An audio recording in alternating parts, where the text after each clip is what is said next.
Hi, I'm Brock. I'm Jim. Before we get started, if you want to stay ahead of the cattle markets, sign up for our free daily briefing at herdadvisor.com. It's delivered right to your inbox every morning, 5-minute read. And if you've ever wished you could keep complete cattle records without the clipboard, the Cattle Record Guide lets you enter records from the field with your gloves on. Just say, "Hey Siri, try it free for 14 days at herdadvisor.com. Welcome to Cattle Market Guys, your Tuesday market update for June 30th, 2026. I'm Brock, joined as always by Jim, and we've got a full show for you today. Market numbers, a major biosecurity development on the southern border, some livestock health headlines that producers need to hear, and a look at what's happening in global beef trade. Let's get right into it. Let's do it. Starting with the latest market snapshot on feeder steers, and things have been trending upward over the past several weeks, but the question heading into this week is whether that momentum holds.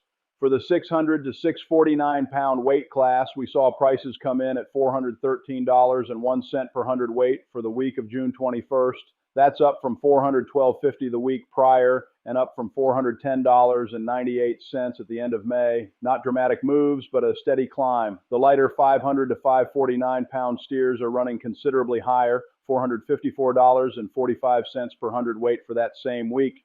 And those lighter weights have been consistently outperforming the heavier class all month. Volume on the heavier cattle came in heavy at nearly 5,700 head, while the lighter weights traded at average volume. On the futures side, front month contracts are sitting at $368.94, which is noticeably below those cash prices. That basis gap is something producers really should be paying close attention to right now. Jim, what's your read on that spread? That gap between cash and futures reminds me of a poker game where somebody's holding a hand that don't match their face. That's a fair way to put it, actually. And looking at the forecast, our models are calling for some softening over the next several weeks. For the 600 to 649 pound class, the 1 week prediction comes in at $404.07, then slides to $397.84 at 2 weeks, with a slight recovery to $401.86 at 3 weeks before settling around $395.15 at 4 weeks out. The lighter weight class looks a bit more resilient. 1 week forecast is $434.01, building to $440.78 at 2 weeks before easing off through the end of the month. Now, a piece out of the cattle site on June 27th noted that CME cattle futures rose on tight supply, with feeder cattle specifically surging on strong cash market prices. But then by today, June 30th, a follow-up noted that futures dipped on sluggish cash sales and demand doubts at week's end, profit taking putting some downward pressure on the close. So the week started strong and finished with a little caution in the market. The tight supply story hasn't changed, but the demand side is where traders are starting to ask questions. When the buyers start getting cagey on a Friday, you pay attention to that. Exactly right. Let's move into our first deep dive, and this one is significant. The U.S. and Mexico have jointly opened a $50 million sterile fly production facility down in Chiapas to combat the New World screwworm. This was inaugurated by senior officials from both countries, including U.S. Secretary of Agriculture Brooke Rollins and Mexico's President Claudia Sheinbaum. And the plant is designed to produce 100 million sterile flies per week. For anyone not familiar with the sterile insect technique, the idea is straightforward. You release sterile male flies that mate with wild females, which produce no offspring, and over time you collapse the reproductive population. It's been proven to work before, and that's exactly why this plant matters. Screwworm cases have been on the rise in the U.S., and the biosecurity concern here is real. This parasite burrows into living flesh of warm-blooded animals, and it can kill cattle fast if it goes undetected. The fact that both governments committed $50 million and are standing up a facility of this scale tells you something about how seriously they're taking the threat. Jim, this one's right in your wheelhouse. Well, that facility down in Chiapas takes me straight back to 1991. I was running about 400 cow-calf pairs out near Pecos, and I remember the day my daddy told me they'd finally pushed the screwworm eradication line all the way down through Mexico. He'd dealt with that parasite his whole life. Lost calves, lost sleep, lost money. The USDA in Mexico had been running those sterile fly planes since the late 50s, dropping billions of flies over the decades, and it finally worked. My daddy just shook his head and said, "Boy, that's the best thing the government ever did for a cattleman. Seeing us have to rebuild that program now, well, it's a reminder that you can win a fight and still have to fight it again." Wow, and that history is exactly the context producers need to understand why this plant in Chiapas matters so much right now. The sterile insect technique is not theoretical. It worked across decades of sustained effort, and it eradicated screwworm from the United States and Mexico. The challenge now is that the eradication line has been breached. Cases are creeping north, and 100 million sterile flies per week out of southern Chiapas is the primary weapon to push that line back. For producers in the southern states especially, this is something to watch closely. Make sure your animals are being inspected regularly, especially any that have wounds, and report anything suspicious to your veterinarian or state animal health official immediately. The cost of early detection is nothing compared to what this parasite can do to a calf or a cow that goes unnoticed for even a few days. Now let's shift to our second deep dive, which covers a broader theme around livestock health and production practices. A few distinct stories here worth breaking down.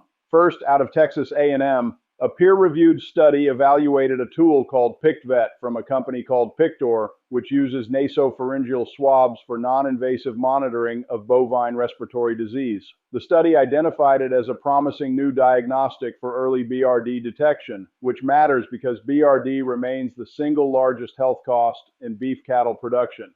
Early detection means earlier treatment, which means better outcomes and lower cost.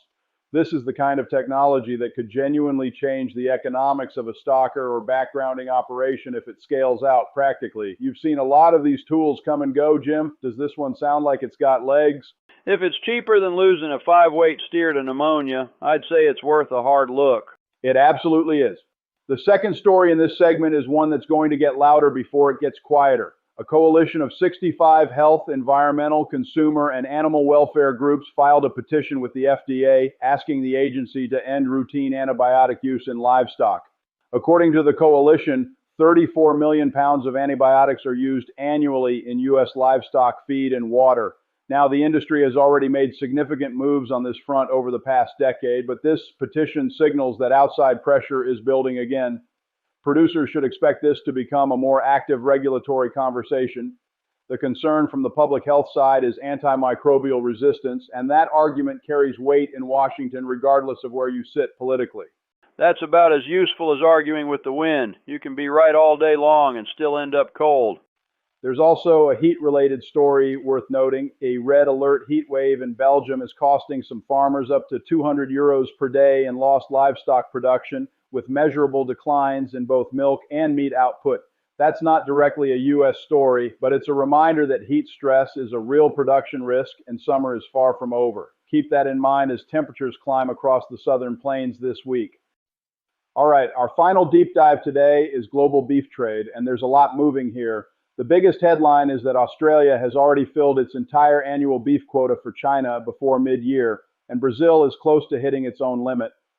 That's significant because once those quotas are filled, both major exporters could effectively be sidelined from the Chinese market for the second half of the year.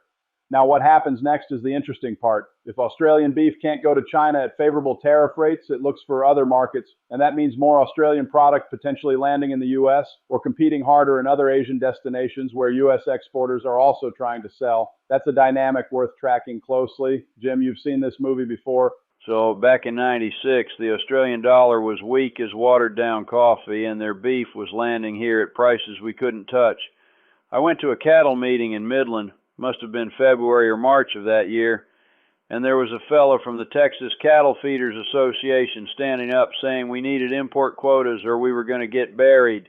In the trade game, somebody's always winning and somebody's always losing. The trick is knowing which one you are before you sign the deal.